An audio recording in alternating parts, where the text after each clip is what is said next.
2, 1. 7 things you probably didn't know you need to know. I'm Jamie East, and this is the Standout 7. In the next 7 minutes or so, we'll look back on a week where Boris finally said goodbye, the UK hit record high temperatures, Prince Harry addressed the UN, and the Love Island lads got a little bit too leery. This is the Standout 7 from the Smart 7. Don't forget to hit the follow button to get your daily updates at 7 a.m.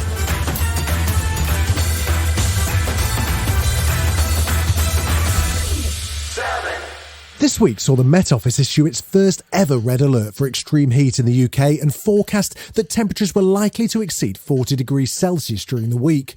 On Monday, the Smart 7 spoke to meteorologist and broadcaster Claire Nazir, who compared the forecasted heatwave to previous ones. I'll give you an example. The heatwave of 2020, where we saw temperatures over around 6 days peak above 34 degrees Celsius.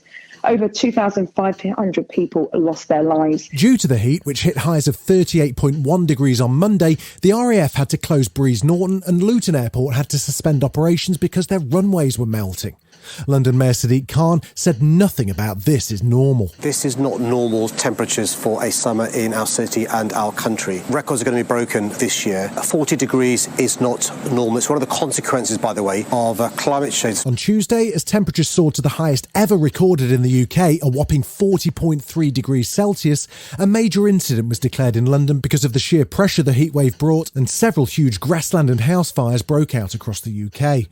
Jonathan Smith is the Assistant Commissioner for the London Fire Brigade. We've probably never seen weather-related incidents, particularly to do with heat, on this scale before. But we do have well-rehearsed and practiced plans in place. By Wednesday, the record for extreme heat was broken in Scotland too. Temperatures hit close to 35 degrees Celsius.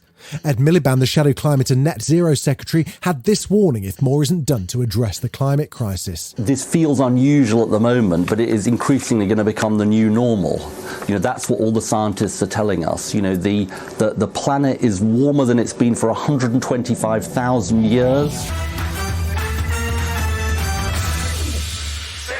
It's been quite a week for the UK's retiring Prime Minister Boris Johnson as the race to find his successor narrowed down to 2. Boris spent last weekend relaxing as the country sizzled, getting to play Top Gun at the Farnborough Air Show. I pushed the joystick right over to the right, and we did an aileron roll, and then I hauled the joystick right back, and we did a fantastic loop-the-loop. Labour leader Sir Keir Starmer wasn't holding back when it came to frank opinions on Boris Johnson. He spoke freely on Alistair Campbell's The Rest is Politics podcast. I think that he is a complete bullshitter, and I think he's been found out. And I'm really struck with the Partygate stuff because it's that they then took the piss out of the public. Wonder if he wrote that on the going away card. Anyway, Boris's grand finale was on Wednesday at Prime Minister's Question Time, where he defended his achievements and blustered about the threat to Brexit from some British deep state. And then his last hurrah was a reference to Terminator 2. Hasta la vista, baby. Thank you. The contest to replace him's boiled down to Liz Truss versus Rishi Sunak, with Liz ahead at 62% in a YouGov poll of Tory members. She launched her campaign officially on Thursday. I'm somebody who can get things done, get the economy growing, put us on a positive footing, but I can also relate to people right across the country. Ex-Chancellor Rishi Sunak says his ability to beat Labour makes him the man for the job. We need to win the next election, right? And now we've got to focus our minds, enough talking amongst ourselves. We've got to beat Starmer, we've got to beat Labour, we've got to do something we've never done before, and that's win a 5th general election.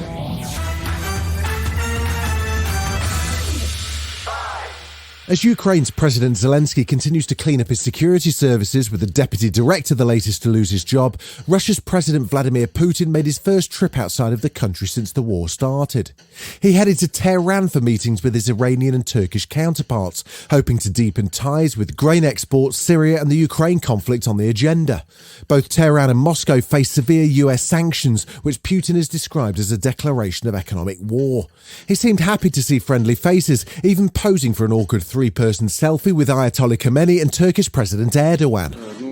I am very glad that on the sidelines of our Ostankhinsky summit we have the opportunity to hold a bilateral meeting, when we have discussed it for 2 years.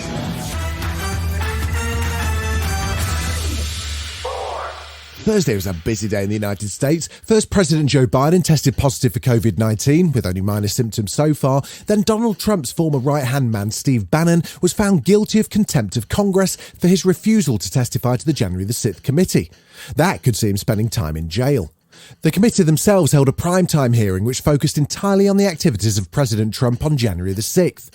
Former White House counsel Pat Cipollone testified that he, Ivanka Trump, Eric Hirschman and Mark Meadows all pushed the Donald to tell insurrectionists to leave the Capitol, but he refused. Former Trump Deputy NSA Matthew Pottinger explained that he resigned after Trump's tweet attacking Vice President Mike Pence during the riots. The tweet looked to me like the opposite of what we really needed at that moment, which was a de-escalation. And that's why I had said earlier that it looked like fuel being poured on the fire. The hearing also played audio of the Vice President's Secret Service detail as they were trying to get Pence out of the Capitol during the riot. If we lose any more time, we may lose the ability to leave. So if we're going to leave, we need to do it now.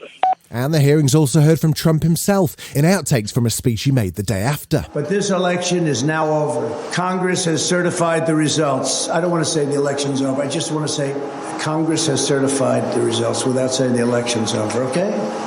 Still to come on the Standout 7, Prince Harry pops up at the UN and lads get Larry on Love Island. Right after this. Welcome back.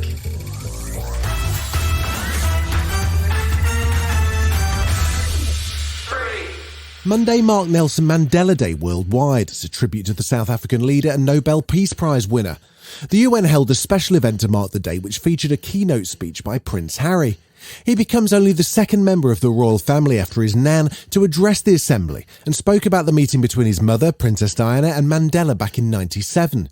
He used the moment to sound an alarm in the face of a global attack on democracy and freedom and to call for action on climate change. As we sit here today, our world is on fire again.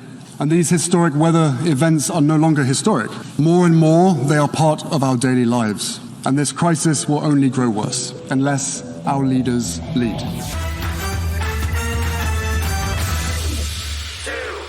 A domestic abuse charity has called out the behaviour of one of the contestants on Love Island as misogynistic and controlling. Women's Aid revealed it had been tagged in a bunch of social media posts by viewers criticising Luca Bish. Ofcom tweeted that lots of people have been in touch to complain about episodes at the weekend, saying they'll all be carefully assessed. Even before the series started, producers had promised Islanders would receive training around language and behaviour, but it doesn't seem to have stuck. There have been accusations of bullying of the deaf contestant Tasha, and Luca, who's partnered with Michael Owen's daughter Gemma, has been making a right idiot of himself. I'm not happy, clearly. For me, you were entertaining it, you were. No, I wasn't. We didn't feel like confused with anyone else other than you. Me egging on the boys was only natural when I was the only one that didn't feel like doing anything. Okay. I got made out to be like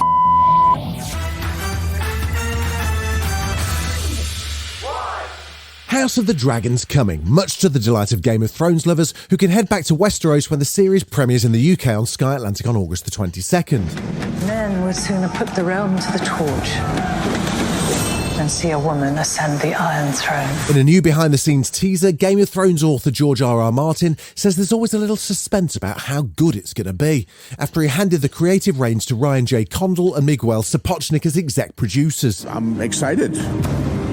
It's always a little apprehensive when you turn your baby over to foster parents, but I'm involved in this. This has been the Standout 7, the best of the week from the Smart 7. We'll be back tomorrow, 7 a.m. with the Sunday 7. Have a great rest of your weekend.